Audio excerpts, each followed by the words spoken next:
thank you all for coming. Give yourselves a hand, please, first. Let's warm up the house to this very historic evening that we're going to have. My name's Tom Kiley, and I'll tell you a little bit about myself in a moment. But before that, I'd like to introduce you to the proprietor of this fine establishment, okay, Lorcan Otway, and he wants to say a few words about this great historic theater. Lorcan? Welcome to the 51st season here at Theater 80. Prior to it being Theater 80, it was Scheib's Place, a speakeasy in 1922. The Jazz Gallery, which is still Scheib's Place, where Frank Sinatra got his start. But it's always been a site for radical free behavior. It's even more than free speech. Drinking during Prohibition.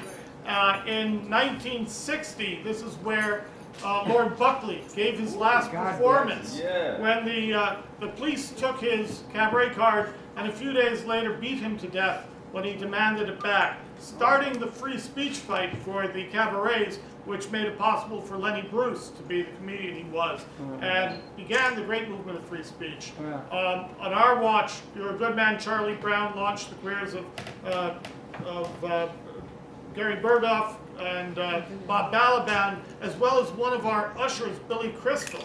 But throughout the history of Theater 80, we've always considered it very important to mainstream radical speech. Even speech I don't often agree with. Yulia Tymoshenko, they did a show about her here, and I was very proud that we had a show about someone that I'm not really politically aligned to. But the bottom line is that we're a small commercial theater.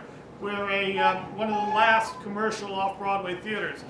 There are only about 30 off-Broadway theaters in existence. Most are off-Broadway. Now, why is this important? When Lynn Stewart was arrested, for example, as a Quaker, I was deeply regretful that the Religious Society of Friends turned their back on Lynn Stewart and would not allow there to be events for Lynn Stewart in the Meeting House after I organized the first one, Lynn being an old colleague of mine. But we were able to do that here, and you can't do it in places where there's a not-for-profit board. Now, why am I telling you all this? We are at a crisis. With the death of my mother, the founding generation of this theater, we have $500,000 in inheritance tax. I need to buy out my brother, who has no interest in theater. The city tripled our taxes. So we have started a not-for-profit organization which doesn't have anything to do with content in the theater, but it helps to sponsor projects that can't afford Theater 80. So if you'd like to see Theater 80 live another 51 years, another 150 years, God willing, on your way out there'll be slips of paper that will direct you to the HOFO Pro Facebook page and how to get in touch with HOFO Pro. Please help us keep this kind of event alive and happening, because without commercial small theater and neighborhood commercial theater, it's more than, it's already the beginning of the end, it's the end. Is HOFO Pro your site or something? HOFO Pro, the Howard Otway and Florence Otway Opportunity Project. Oh, okay. And there'll be information about it in the lobby. Okay. Thank you, and thank you. Thank you, man.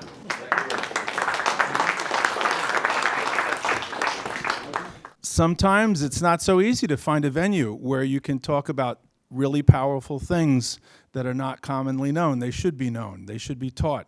They should be on the news, and they're not. And that's actually what I'm all about. My name is Tom Kiley, and for about 14 years now, I've been involved in creating alternative media so that people like you can get educated the way I'm educating myself. I'm fortunate enough to meet great people like our guests tonight, and then I can bring them onto my program. And as I'm learning, it's kind of like an open university.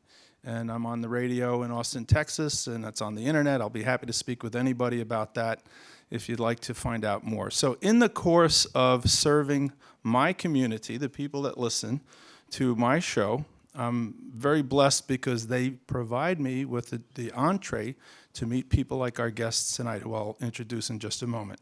And so the genesis, the way that our evening together tonight started, was by my research for my show, and I came across both of these fantastic speakers.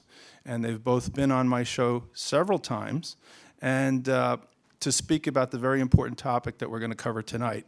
And when I had Rabbi Shapiro on the show in the break, I'm talking to him, and I said, by the way, there's this guy named Gilad Atzmon. Have you ever heard of him? He says, heard of him? I've read his book. I said, whoa, okay.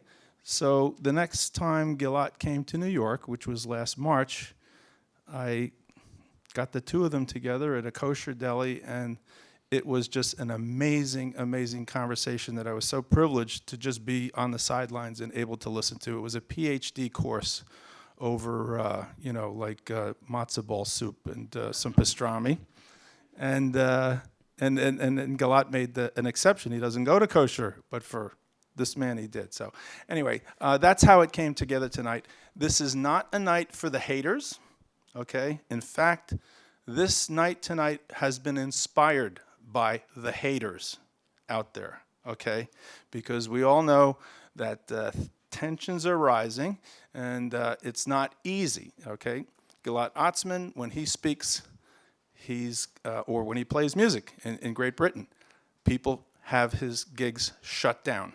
They don't want you to hear what he has to say, okay? And Rabbi Shapiro,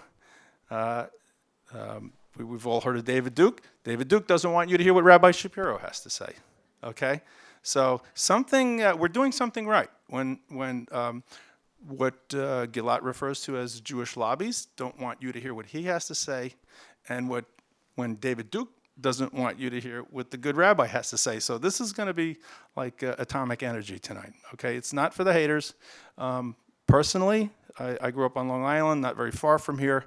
When I was a kid, I thought that you were either Catholic or Jewish. That's all I knew, okay? And later on, obviously, I found out more. So the world is changing, and mythologies that we've all been raised on are not covering the problems of the world anymore, and they're fraying at the edges. And tonight we're going to go into what's behind some of that. So first, from Baywater, Queens, Rabbi Yaakov Shapiro, a great scholar, and he's here with us tonight.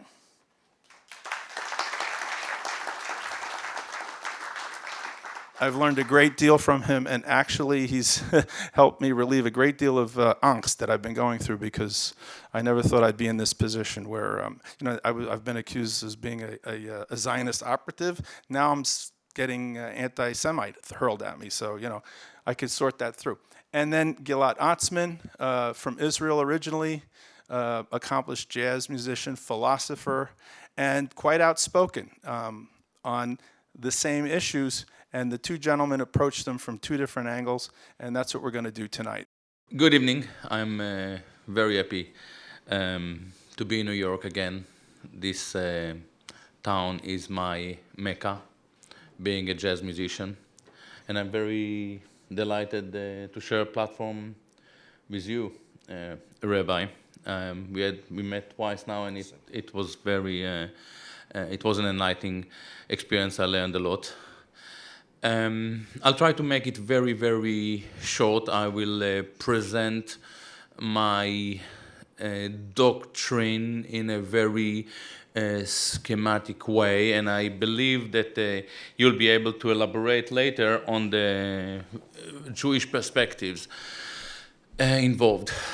At a certain stage, I realized that something is uniquely problematic with Israel, the way in which Palestinians are treated, the way in which minorities, basically cheap labor, mostly immigrants are treated in Israel. It's appalling. It's uniquely devastating, very unusual for a country that regards itself as a democratic state, and I obviously started to look into it. It was very interesting for me. And it occurred to me that as a person who was born in Israel, is that in order to understand the problem, we have to accept that Israel defines itself as the Jewish state. if it wasn't clear for enough to most people, just recently, the government, the cabinet, approved Israel's national bill, which actually accepts that every Israeli policy should be actually driven by the Jewishness of the state. Yet, starting to talk about these issues, about Israel being the Jewish state, we have to understand Israel defines itself as the Jewish state. It decorates its airplanes with Jewish symbols. Starting to talk about the Jewishness of the Jewish state was very problematic. I started to come across, to be subject to a lot of harassment, and by the way, not from Zionist bodies, but actually from Jewish left bodies, from organizations like JVP, Jewish Voice of Peace, which took me by a complete surprise because I was opposing Israel, I was opposing those oppressive measures. And I'm very happy with this opposition because it was an opportunity to try to understand what is Jewishness. The first question that I ask myself is, who are the people who define themselves as Jews, who identify as Jews? I came with a very, very simple, categorical answer. I think that the people who identify as Jews are divided into three categories, and they are not exclusive categories. Most people are can be identified with more than just a category. The first category, and I think that we have quite a few of them in the room today, are those who call themselves Jews because they follow the Torah, because they see Judaism as the core of their identity. Now, this is an innocent category. Why it is an innocent category? Not because the Torah is perfect, and we probably may not agree about it. Not because it is clean and morally more clean of any devastating or racist concepts. Not at all.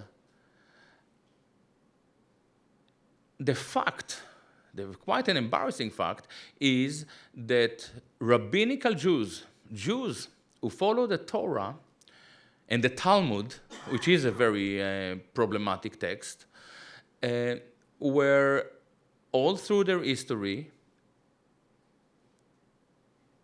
kept aside.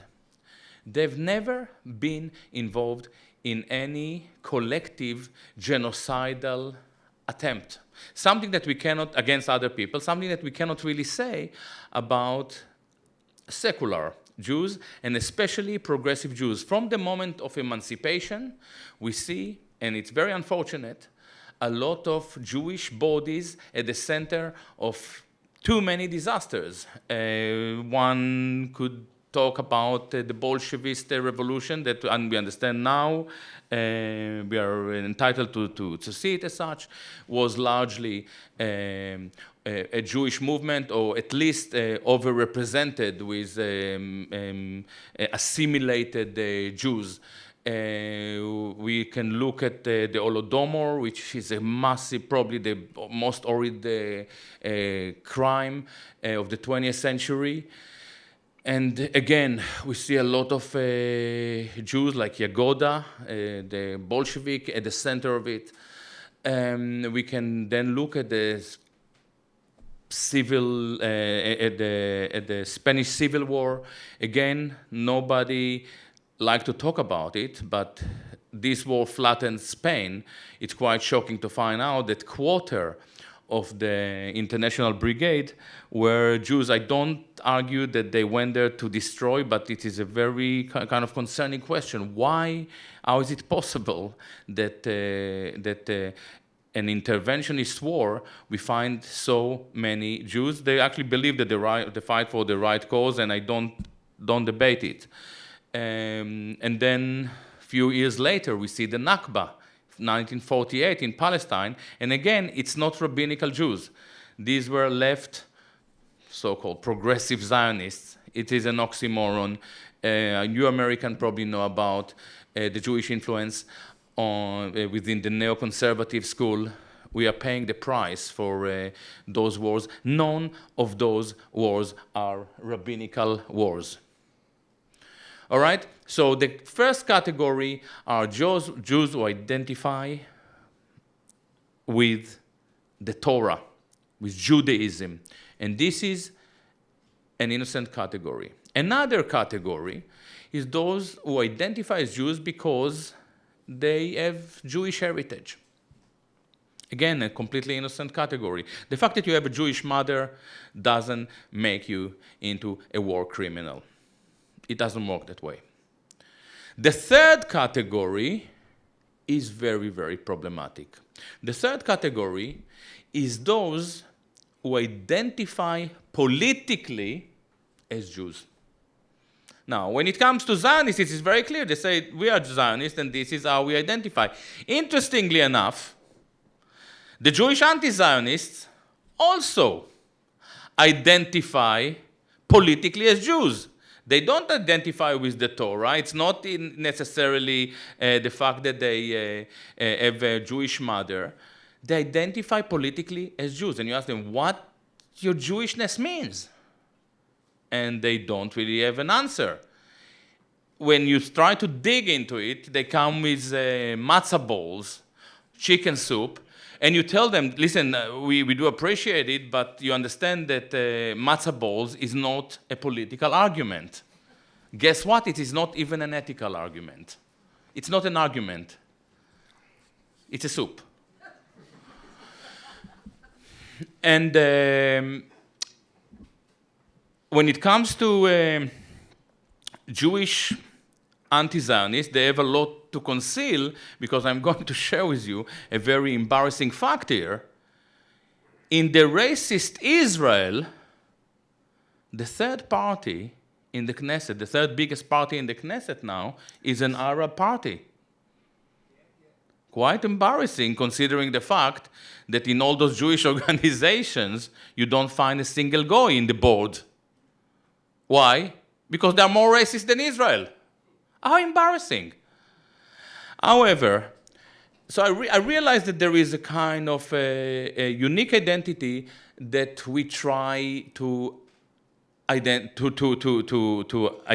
to understand, and it is an empty identity. The more I try to look into it, the more severe were the measures that were implemented in order to silence me. Now, I'm a jazz musician, so it's not very easy to silence a jazz musician, because we are used to play too many notes that nobody likes to listen to. So I decided to go deeper and deeper into this issue and try to identify what is this J word. J word, again, Judaism. Judaism, as we mentioned earlier, is the same concept. Judaism is an innocent category. By the way, if it was an innocent category, and we can talk about it later, it may not be as innocent as time passes by, because when we look at Orthodox Jews now in Israel, some sects, and they're actually the vast majority, are becoming more and more radicalized and more belligerent, and they bought into the Zionist narrative, Rabbi Cook, and so on, which deserves attention. So Judaism, at least traditionally, is an innocent category. The Jews, another very problematic J word, the Jews. The Jews is still an innocent category. The fact that you are a Jew doesn't necessarily mean that you have anything to do with Palestine, with Wall Street, and so on. Jewishness is a very, very problematic concept. What is Jewishness? Jewishness is, to a certain extent, and maybe we don't agree, as we see it now, this chicken soup thing, this chicken soup politics, is a modern invasion. How do I define Jewishness? Jewishness is a template that facilitates exceptionalism. So when it comes to the Zionists, they say we take the Bible, they take the Bible, whatever they want from the Bible, whatever they need from the Bible, and they made God into an estate agent. That we can go, we've been here before, 2,000 years ago, you have to move, you Palestinians. Quite unusual argument when you think about it. Would the Italian get away with coming to London and tell the Brits to move because they've been there 2,000 years ago as Romans? Unlikely. But when it comes to the Jewish leftists, the anti-Zionists, they use exactly the same argument. They say, we are privileged as Jews, you have to listen to us. It's the same thing. It's the same thing. You are laughing because you know that I'm telling the truth. We have a special role in the movement. Yeah? It's very problematic. You see the same template of chosenness that is not ethically grounded, not politically substantiated. It is just a template of exceptionalism, that facilitates exceptionalism. When you look at it in a critical manner, you find out that from their perspectives, Judaism is just one Jewish religion. Everything can become a Jewish religion. At a certain stage, Bolshevism was a very popular Jewish religion. Say, look, it was so wonderful, we believe in equality. We are better because we believe in equality. I hope that you can see how strange it sounds, Yeah, look at me. Yeah, and then free market became a Jewish religion. And then egotism, Ayn Rand, became a popular Jewish religion. And then, according to a hero, I think that we both kind of appreciate, Professor Yeshayahu Leibovich, then the Holocaust became a Jewish religion. I believe, and I also believe that this is why we share this platform, that we are dealing with a very, very dangerous identity. I believe that unless we learn to call a spade, to understand this identity, to understand the ideology, to understand where it aims, what are the origins of this thought, we may find ourselves in a much bigger crisis. The situation is volatile. It is not just Israel. It is all over the world. You can talk about ISIS. You can talk about Baltimore. You can talk about the situation in America. You can talk about your own city. Look what happened to this city. When I've been in New York for the first time 25 years ago, it was a real where we are. It was a very diverse place. Jazz musicians could live here and play in the end of the street. They cannot live here anymore. It's unreal, the situation here. We have to learn to identify the problems and to learn to talk about them openly. I believe that here in America, your most important ideological, cultural, metaphysical asset is the First Amendment. If you don't celebrate it, you will go down. And this is what I try to do. I would like to let you now, Rabbi Shapiro, take over, and I will get back to it. Thank you. Well, thanks, Gilad. I haven't been in a movie theater for over 50 years. The last time I was in a movie theater, my mother brought me to hear and see Chitty Chitty Bang Bang in Radio City Music Hall. It was about a half a century ago, and I'm just enthralled. This is what the inside of a movie theater looks like. It's just like its reputation, you know? And I want to thank Gilad and Tom and the people for bringing me here, because otherwise I never would have been here. This is a real cool place, you know? They have like these chairs going up like that diagonally. It's very interesting. And I also want to, before I start, I want to thank Matteo, Lauren, and Curtis for being the most wonderful hosts. And even though I gave them a hard time, especially Lauren, I apologize for that. I want to thank them for taking care of me. They're really the most wonderful staff that you can imagine. And I also want to thank the Mossad agent that's sitting in the audience over here. Yes, I did notice you. And what Gilad said, I'm going to comment on it a little. I'm even going to try to explain my understanding of what he means. And basically, there's a lot of confusion. There's confusion, he mentioned, as to what a Jew is, what Judaism is, what Jewishness is. And that's really the core of the problem. When I say Jew, and when Gilad says Jew, and when somebody in the audience here says Jew, we may mean three completely different things. And then when you speak about what Jews are and how they act and how they behave, that's where the confusion happens. I mean, the word F-16 means something different to a fighter pilot than it does to a photographer.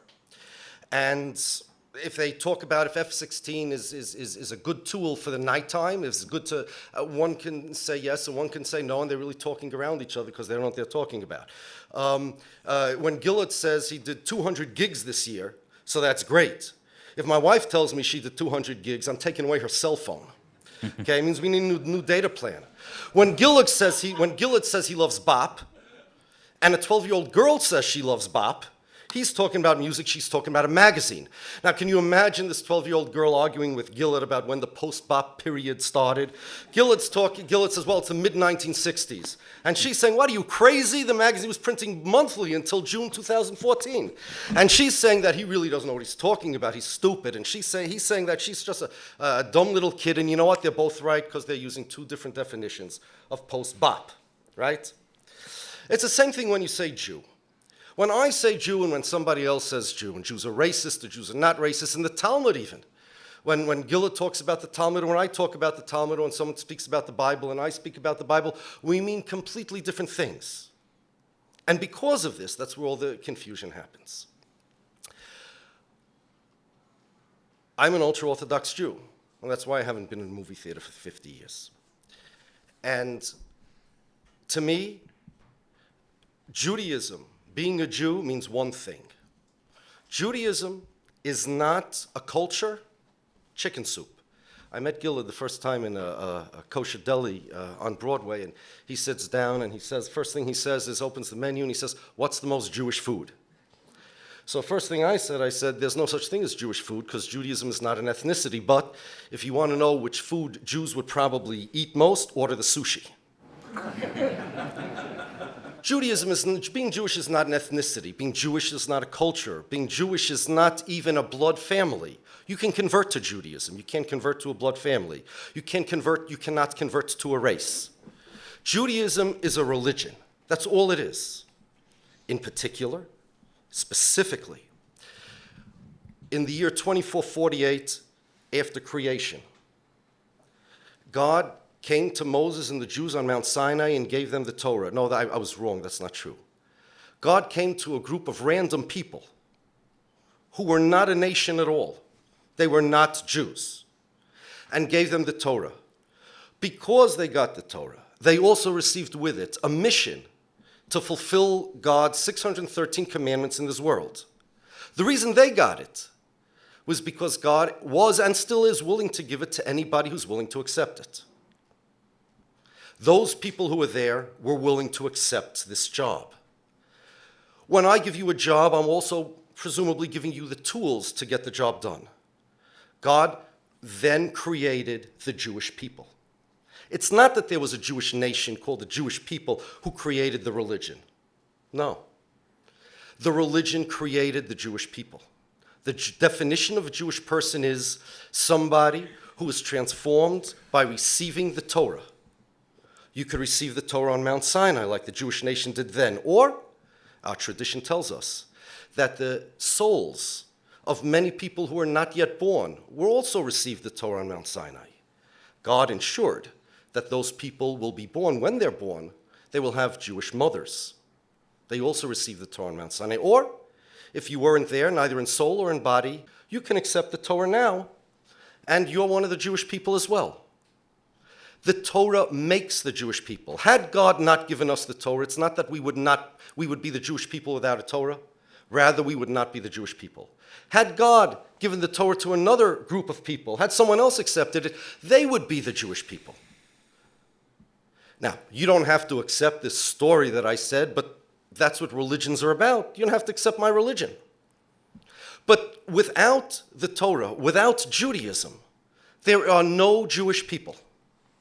If a person doesn't believe in this narrative that I just said, he doesn't believe that God gave the Torah to the Jews on Mount Sinai, and you don't believe that people were transformed by the Torah, then you don't believe in the Jewish people. There is no other definition of Jewish people except for that, those that accepted the Torah. Now, people may identify themselves as Jews, as Gilad mentioned, but that's a homonym. That's a homonym. When I say Jew and when someone else says Jew, nobody copyrighted the name. Anyone can call themselves a Jew. Fine, no problem. But let's understand, it's like when I say gigs and Gilad says gigs. When I say bop and when Gilad says bop. When a fighter pilot says F-16 and a photographer says F-16. It's two completely different things. Now, I may believe that if someone had a Jewish mother, even if he doesn't accept the religion, their soul was on Mount Sinai. And I could say that they're Jewish and they're obligated to fulfill the Torah. But if that person doesn't believe what I just said, and that's his choice, it's a free world, then he doesn't believe that my definition of Jewish applies to him.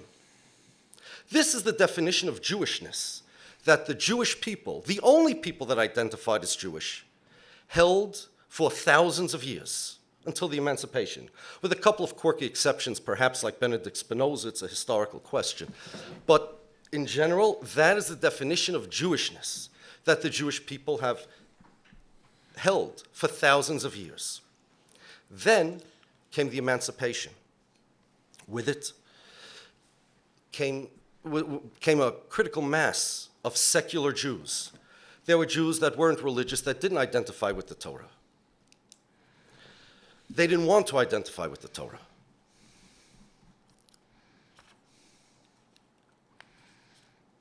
But they did identify as Jews. Between then, the beginning of the emancipation, and today, a lot has evolved. And the different Jewish identities have evolved in different directions, and that's what's causing the confusion today. A little history is in order. History of Zionism in Israel. They call themselves the Jewish state. What exactly is a Jewish state? Now, normally, the way states are created, the way people are created, let's say this country, United States of America, we were here in the colonies and we wanted to break off from the British, and those people who were here became the citizens of the United States. But that's clearly not what happened in Israel. In Israel, you're talking about a case, a strange case, a historical anomaly, where the people had to come into a land. The people existed before the land. Now, you have nationalities without lands, let's say the Kurds, for example. But there you're talking about people who, according to the Zionists, existed first, and then they came into some land. And somehow that land became the Jewish state. How did Zionism start? The Zionists created Zionism in order to solve a problem. What was the problem? Common Currency says the problem was anti-Semitism. But that's not true. The Zionists did believe that Zionism would end anti-Semitism, not because, like you'll hear people today say, well, the Zionists wanted the Jews to have an army so they can defend themselves. You will not find such an idea anywhere in early Zionist writings, anywhere. That was political propaganda that developed much, much later. In fact, Max Nordau, Herzl's lieutenant, said that it is not true. He made a protest against those people that think, in those days, that the purpose of Zionism was a response to anti-Semitism. And I quote, I have him right here. "It is not correct to say that Zionism is a gesture of truculence or an act of desperation against anti-Semitism. The effect of anti-Semitism was only to force them to reflect upon their relation to the nations of the world. And that reflection led them to conclusions which would endure in their minds and hearts even if anti-Semitism were to disappear completely. Anti-Semitism taught the Zionists something about themselves. That even without anti-Semitism, if anti-Semitism would disappear off the face of the earth, they would still have created Zionism. Anti-Semitism taught them something that wanted them to become Zionists. It taught them about a problem in the Jewish people. Anti-Semitism was not the problem in and of itself. What was? Well, we spoke before about anti-Semites. Which anti-Semite do you think said the following? "The Jewish people are a very nasty people. Its neighbors hate it, and they're right. Its end will be a Bartholomew night. They'll all be massacred." Now, Holocaust deniers are bad, but a Holocaust justifier is worse. The Jewish people is a very nasty people. Its neighbors hate it, and they're right. Its end will be a Bartholomew night. Vladimir Jabotinsky. "If the tables were turned," another one says, "and others were like the Jews, wouldn't we have good cause to hate them as well?" Yosef Chaim Brenner, another one of the original Zionists. How about this one? "Those loathsome Jews are vomited out by any healthy collective and state, not because they're Jews, but because of their Jewish repulsiveness." Uri Tzvi Greenberg, another one of the early Zionists. The Zionists were secular Jews who absorbed the attitudes of the anti-Semites and looked at the Jews themselves with the same disgust and loathing that the anti-Semites did. I'm going to give you two quotes said by two different people. Take a guess who said them. They're almost the same. Quote number one. The Jews describe the religious Jews. "Sterile Jewish masses living parasitically off the body of an alien economic body." I know it's a little redundant, but you got to bear with the guy. Quote number two. "Never a nomad, but only and always a parasite in the body of other peoples." Also about the Jews. Who do you think said these things? Well, quote number two was Adolf Hitler, Mein Kampf, chapter 11. Quote number one was David Ben-Gurion, Mimamad La'am, page 269. The Zionists' problem was that they learned from the anti-Semites how disgusting the Jews were. And the reason the Jews were disgusting was because they looked like me, and they acted like me. And they blamed me, the religious Jews, for anti-Semitism. What did they hate about us? I'll come back to what Gilad said. Gilad mentioned, and he said I disagree, and I will, about problematic statements in the Bible and the Talmud, racist statements, militaristic statements, statements about killing races and people like that. I'll tell you something about the Talmud and the Bible. Everyone knows that Orthodox Jews don't merely follow the Bible, we also follow the Talmud, but not only the Talmud, it's the entire body of rabbinic literature. Here's how this works. The verses of the Bible and the pages in the Talmud are kind of like ingredients in a recipe. Taking a statement out of the Bible and saying, well, God told Joshua to kill the inhabitants of Canaan is kind of like saying, look at this recipe, it has vinegar in it, and guessing from the ingredient what the final outcome will be. The verses in the Bible and the pages of the Talmud are ingredients. The oral law is, to us, a instruction, how to put the ingredients together, how to cook them. And different rabbis are better skilled at it than others. Some come out with the most beautiful culinary masterpieces, and some just can bake a, Betty Crocker cake. Duncan Hines. So there are different levels of rabbis, different levels of creativity. But the oral Torah to us, our Torah, is basically a method of taking the Bible and taking the Talmud and coming out with a final recipe. What's the final recipe? Well, we have those verses that Gilad referred to. We also have a verse where God told King David that he's disqualified from building our temple because he was a warrior. We have verses in the Talmud that say when the Jews are in exile, we are not allowed to wage wars against the nations, even when the nations attack us. We're supposed to run, and we did run. And the Zionists hated us for this. They hated us for not being militaristic. They hated us for not being like them. They hated us for being meek, and they hated us for running, and they hated us for not defending ourselves. We will not. Throughout our exile, God said to us, that's part of your punishment and part of the way we keep you safe. You do not wage war. You do not kill other people. Collectively, you don't. There's one exception. One exception. If anybody dares attack our religion, not us, you attack us, we'll run. You attack our religion, you try to get us to convert. Then, in horror, will we rise up against our enemies, not as warriors, not as attackers, but with the same emotion that even the most pacifist mother would have.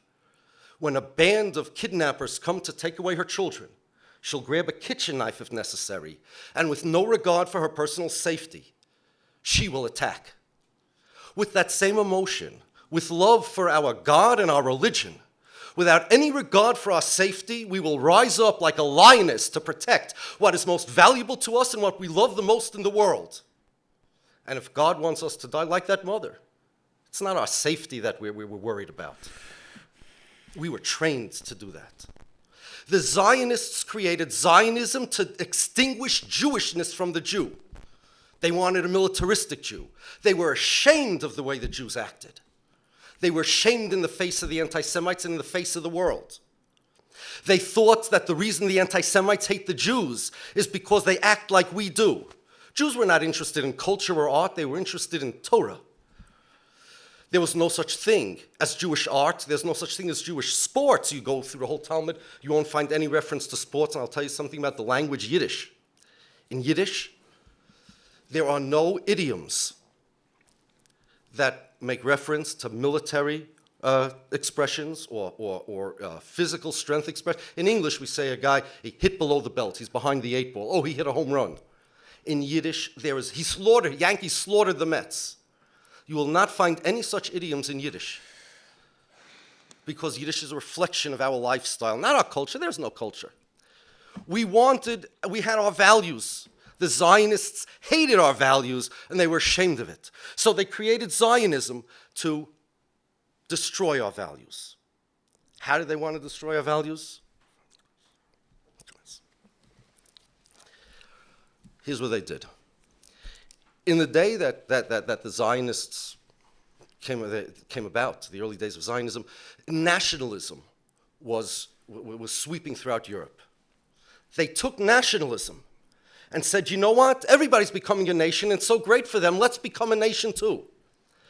And if we become a nation, guess what's going to be? We won't look at ourselves as a religion. We'll look at ourselves as a nation. For example, let's say I wanted to tell the Christians that they shouldn't practice Christianity anymore. Well, I could try to convince them not to practice Christianity. And the Zionists wanted the Jews not to practice and believe in Judaism. But that probably won't work. So what I'll do instead is this. I'll tell all the Christians that Christianity is not a religion. It's really a baseball team. Jesus was the manager, and all the Gospels were all-stars. And this crazy idea that Christianity is a religion was made up by priests and stuff in exile because they got messed up in the head. But really, Christianity is a baseball team. I'm going to get a stadium and I'm going to make uniforms, pinstripes that says Christians over it. I'm going to get them bats and balls to play so they can play in the Major League of Nations. And I'm going to convince them that if you really want to be a good Christian, learn how to play ball. Forget about this religious stuff. Learn how to play ball. That's what the Zionists did, except instead of a baseball team, they went to try to convince the Jews that the Jewish people are a nation, like France and like Spain. We'll get a land, that's Israel, that's our stadium. We'll get baseball bats and balls, we'll create a language. They sat down to create a language because nations need languages. And we will try to convince the Jewish people, forget about this religion stuff, it's nationality. Support Israel, fight in the army, then you're a good Jew. That way, we will be real men. We will be purified of our Jewiness. That's another cat. There's Jewishness, Judaism, there's Jewiness. And that's what the Zionists hated. And they figured anti-Semitism would end because if you're just like a regular guy, why in the world would they hate you? They wanted to end anti-Semitism by ending Semitism. Then there'll be nothing to oppose. It was the Jewish character that they wanted to destroy, and to a large extent they succeeded. There are some Jews that think that they're great Jews, even though they have nothing to do with the Jewish religion. Could be great people, but a great Jew, Judaism is a religion. There are other Jews that are religious, but they think it's good for Jews to be strong and to be masculine and to be powerful. That is the result of Zionism. It's the character that they changed. I'm going to end with one quote from Vladimir Jabotinsky again. The starting point of Zionism is to take a Yid and to imagine his diametrical opposite. Because a Yid is ugly, we're going to instill the Hebrew, that's what they used to call themselves, with masculine beauty. Because a Yid is weak, we're going to give the Hebrew strength. Because a Yid is ashamed, we're going to give the Hebrew pride. That was their goal, to create people that are the opposite of me. The existence of a Jewish state is an attack on my religion, its existence. What is a Jewish state? Avigdor Lieberman, in Israel's website, he said, what Italy is to the Italians and France is to the French, Israel is to the Jewish people. No. Judaism is a religion. Italy created the Italian people and France created the French. Israel did not create the Jewish people. God did on Mount Sinai. The existence of a Jewish state changes the definition of a Jew from a religion to a political entity. That is an attack on my religion, and that we can never tolerate. When Gilad says that the Jews do this or the Jews do that, he's talking about one type of bop. Those are the secular Jews. Our Jews, the Jews that they stole our identity. Never mind, the Palestinians say you stole our land. They stole our Jewish name. They stole my identity. They are not the real Jews. Tommy Lapid, Yair Lapid's father, said if Moses and Maimonides would be here today, they would say, I'm the real Jew and not the Orthodox. Judaism is not a nationalist thing. Judaism is a religion. Gilad, it's your turn. Yeah.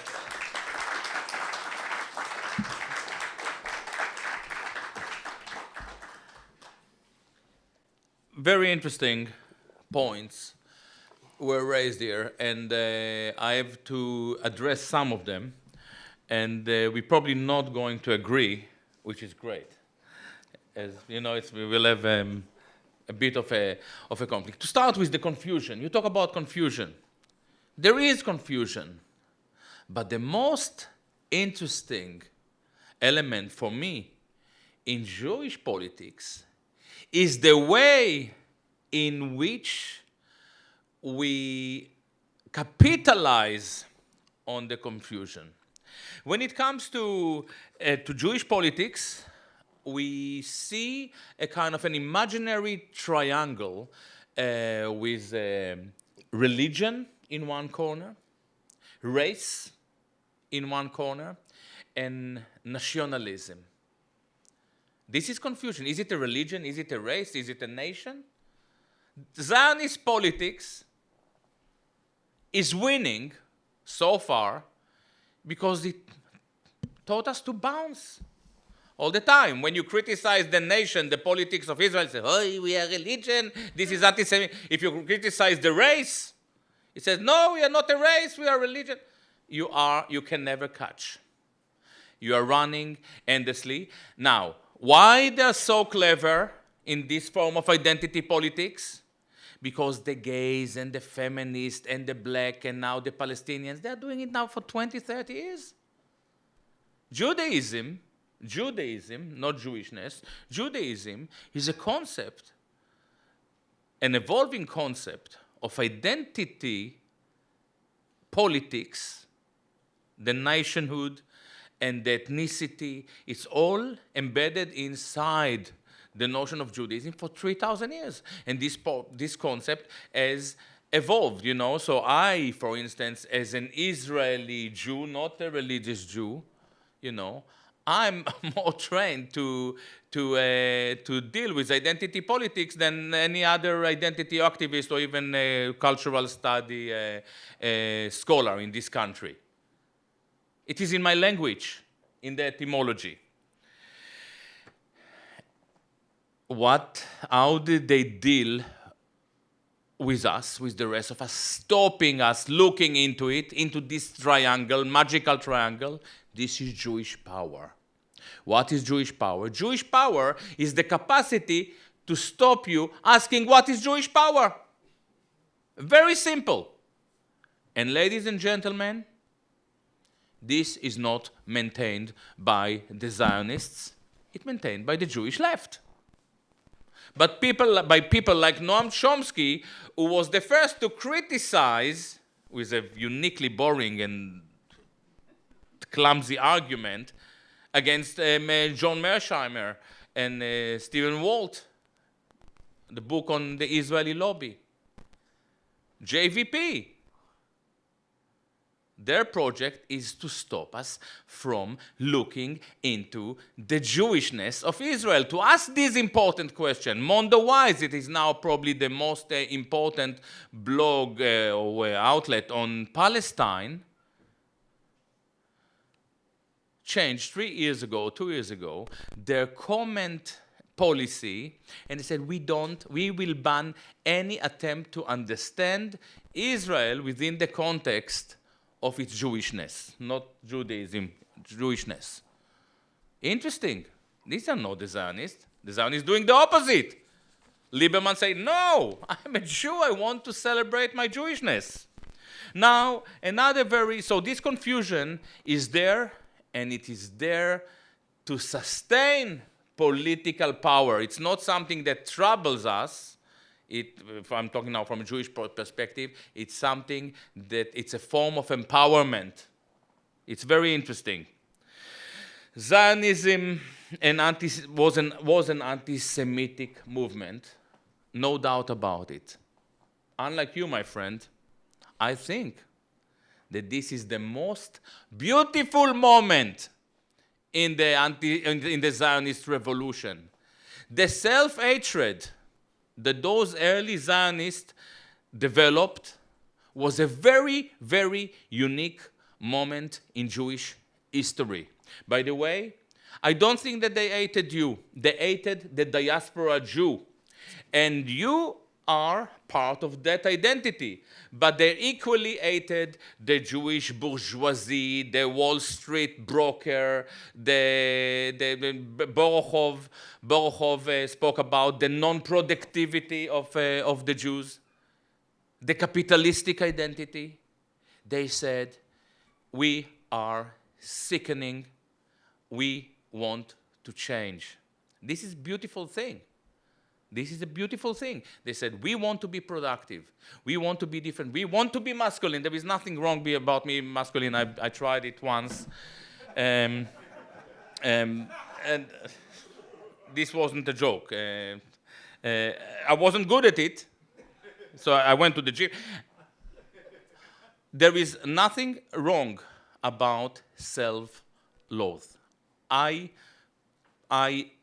developed a lot. I'm a devoted self-hater, and my entire philosophical concept is based on identify the problems within my own personality, ideology, cultural understanding, and so on and so on.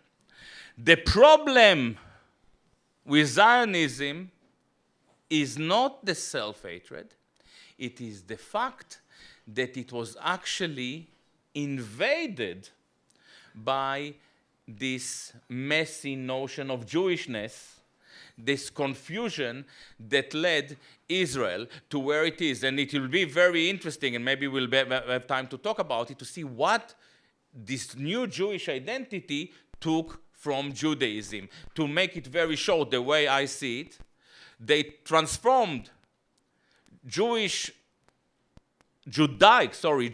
chosenness that is actually a moral burden into a form of tribalism and supremacy, and Jewish supremacy. And this is actually the why we gathered here together. This is the moment of transformation. They took chosenness and exactly fell into this confusion and said, we are born chosen rather than have to present merits for being chosen.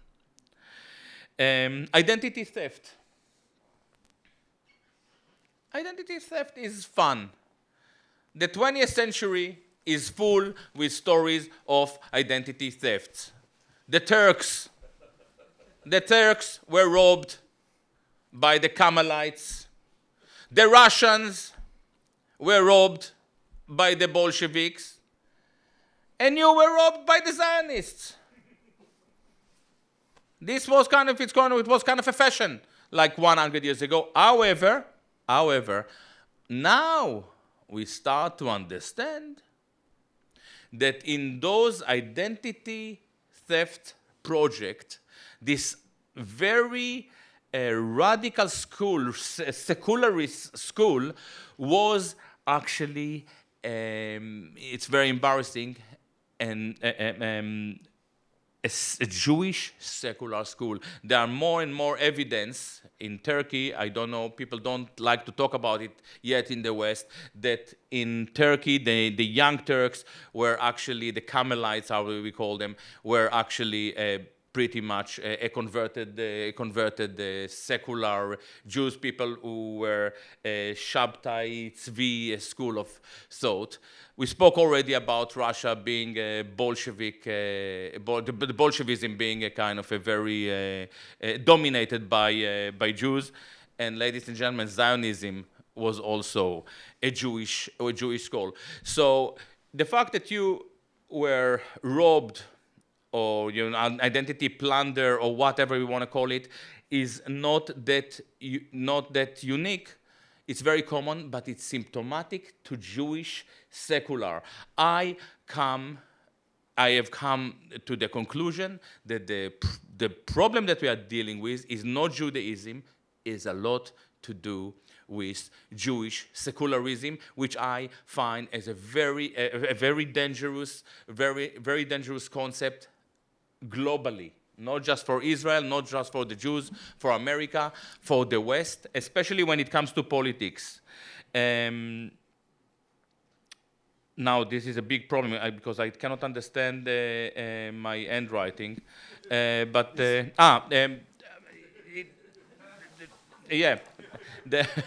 Is Judaism anti-militaristic? Militaristic, that we spoke about, but This is why I need a rabbi. It's like you don't have to go to Freud. You just go, And this is a question to you, my friend. I fully appreciate, respect your stand on issues to do with Judaism, or is the way you present your narrative. But when it comes to Zionism, and it is not very surprising for me, we start to see, and I contradict myself now, because in Israel nowadays, the most militant and dangerous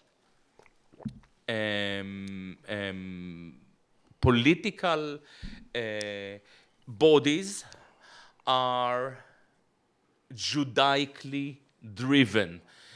Some of them are inspired by Rabbi Kook and Jewish Messianism.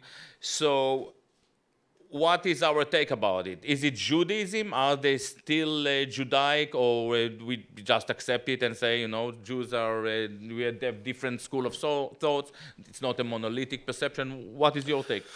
The answer is that Thank you.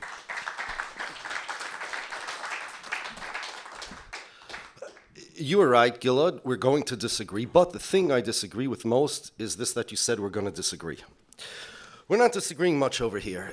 Judaism is not militaristic. The reason why, you're right also, there are militaristic Jews now in Israel, and they tie their militarism to their religion. But the reason is because their religion is not only Judaism. They tied to their Judaism, they mixed into their Judaism a very strong dose of nationalism. It used to be before Rabbi Kook that if you wanted to be Jewish, you were Jewish, you were nationalist, you were nationalist. Now you could be both, like you could be Jewish and being a Met fan also. Rabbi Kook did a very non-Jewish thing. He took nationalist philosophy, Herger, Hedel, these guys, and he said, that's Judaism. He disguised it in a Kabbalistic thing, but there are things in Rabbi Kook's writings that you could point to. This is exactly word for word, almost to the point of plagiarism, from nationalist secular philosophy. He said, this is Judaism. Listen, Christianity is based on Judaism too. At the beginning, they said that's Judaism. So now you come to me and say, well, Judaism is Christianity. No, it's a different religion. They took nationalism, and they said that nationalism, they put a yarmulke on it, fed it some chicken soup, and said, if the more nationalist you are, the more Jewish you are. Now, do you know what nationalism did to socialism? It created a bad mixture. Yeah. Nationalism does the same to religion, the same to Judaism. It's a very bad combination. And that's what they call themselves the national religious. It's a combination of nationalism and religion. It's not just religion. Judaism, in its organic, original, correct form, the historical form that always, before these Zionist innovations, was a religion. Even non-religious Jews, if you have a Jewish mother, you're Jewish, but the reason is because your soul was there on Mount Sinai when God gave the Torah. Somebody that doesn't believe in that and substitutes for his Jewish identity anything else, any of the things that Gilad said, it's a completely different type of Judaism. If you add something to Judaism, like nationalism, like Met fan, you say that if you're a Met fan, you're a better Jew. What kind of crazy thing is that? One day somebody's going to say it. If you say if you're a nationalist, you're a better Jew. Same idea. That's what they did. That's a distortion of Judaism because it's a later innovation. Nobody to this day could figure out from a Judaic perspective, a biblical perspective, Talmudic perspective, where Rabbi Kook got his stuff from. We know where he got his stuff from. He got it from secular nationalist philosophers. He just put it in Kabbalistic terms, mystical terms, but it's secular philosophy. Nachman Krachmal had a lot of that too. I'll give you an example of what the Zionists did to Judaism. Tonight is a holiday, Jewish holiday, minor holiday. Lag BaOmer, it's called. We celebrate because it was the end of an epidemic that killed, a couple thousand years ago, 24,000 rabbinic scholars. My hair is disheveled, my beard is untrimmed because I've been in mourning for the last 33 days, as have all Orthodox Jews. Tonight, tomorrow morning, is the end of the mourning period, the end of the epidemic that took place. So we celebrate. In Israel, they also have a holiday called Lag BaOmer today. But they changed the narrative. And they know they changed. It's not a secret. Go like Google, Wikipedia. Everybody knows. They created a mythology out of Judaism. To them, Lag BaOmer celebrates the victory, and it wasn't really a victory, the imaginary victory of the Bar Kokhba rebellion against Rome. He lost the war, he won a battle, whatever it is. It had nothing. They celebrate the biggest disaster. It was a terrible mistake. We call Bar Kokhba Bar Kaziva, the big fraud. Today in Israel, on Lag BaOmer, this is what they're celebrating in all the history books. You probably had this when you were a kid, right? Absolutely. They're celebrating Bar Kokhba, and there are even Orthodox Jews today. Look on the website of the Orthodox Union and others. because they didn't really go into the history. They will tell you, yes, everybody knows Lag BaOmer celebrates a victory of a battle of Bar Kokhba. There is no historic basis to that, no Judaic basis to that. And if you look on the internet, you'll see they created a myth. They took Judaism and made it into a mythology. Mythology can anything. Thor the thunder god can come to you and tell you to do whatever he wants. Once you eliminate the boundaries of Judaism, the Talmudic due process that we rabbinical Jews are bound to, then you know what? Your religion, your culture, whatever it is a no man's land. And God can tell you anything you want him to tell you. And you can justify anything you want to justify. To Gilad, the fact that I was robbed is not nearly as bad as what the robbers did with my credit card. You know what? Maybe. My concern as somebody whose identity was robbed is not what the robbers did with my birth certificate.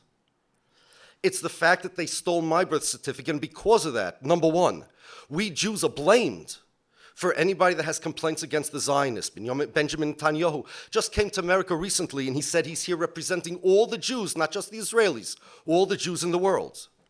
The reason is because in the Zionist thought, the state of Israel, it's what Italy is to the Italian people, Israel is to the Jewish people. No, it is not.